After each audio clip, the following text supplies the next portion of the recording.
Kamala Harris is closing in on her vice presidential pick on Monday with an announcement expected within 24 hours. Right. And this is 3 months from the elections. Harris is hot on the campaign trail and is set to embark on a tour of battleground states as well. Fresh from the winning enough delegate votes to secure the Democratic nomination, Harris will kick off her 5-day campaign run on Tuesday in Pennsylvania. The 59-year-old has broken fundraising records, attracted huge crowds, and dominated social media. And next on the agenda is a vice presidential pick. The question is, who will it be? In the past, VP picks haven't really made a difference. I think only once it did, I think in the 60s. But really, I don't think that's very important. I think when you're voting for president, you're voting for the president, not the VP. Harris has reportedly been interviewing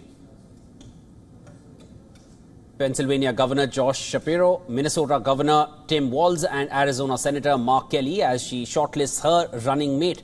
Transportation Secretary Pete Buttigieg, Kentucky Governor Andy Beshear and Illinois Governor J.B. Pritzker are also in the race. 51-year-old Shapiro is a rising star of the party with strong approval ratings in Pennsylvania. 19 electoral votes in Pennsylvania make it a must-win state for both Harris and Trump. If chosen, Shapiro would be the country's first Jewish vice president. Shapiro's strong support for Israel could alienate some progressive voters, though he could also appeal to moderate voters and defang Republican efforts to turn the Israel-Gaza war into a wedge issue for the Democrats. I think Governor Shapiro is an excellent choice for Vice President Harris. I think he would do a lot of great things for the country and be able to tackle some hard issues. And it's a swing state, that's an important thing as well. Then let's look at 60-year-old Walz, who is a former member of the U.S. Army National Guard and a former teacher, who has raised his profile in recent weeks as an effective advocate for Harris. A former member of Congress from a Republican-leaning district, Walz has proven his appeal to rural white voters. He has also championed progressive policies as governor, such as free school meals and expanded paid worker leave. While Minnesota is a solidly Democratic state, it is close to Wisconsin and Michigan, two crucial battleground states.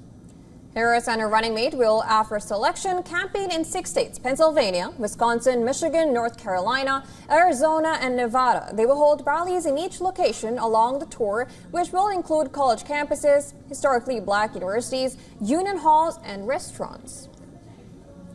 For more on this, our correspondent Susan Tairani has sent us this report. Take a look. The battle to become Vice President Kamala Harris's running mate is heating up, with Democrats divided over their preferred pick. Progressives are targeting Pennsylvania Governor Josh Shapiro, who's Jewish, over his stance regarding Israel and his handling of pro-Palestinian protesters. They're pushing for Minnesota Governor Tim Walz instead. The debate has turned ugly with name-calling, according to a report by Politico. The Harris campaign is trying to avoid a mistake with the stakes so high and such little time. Now, the intensity is reminiscent of a Democratic primary fight, with many Democrats seeing this essentially as their last chance to impact the ticket until 2028 or possibly even 2032. Susan Tairani reporting from New York for WION World is One.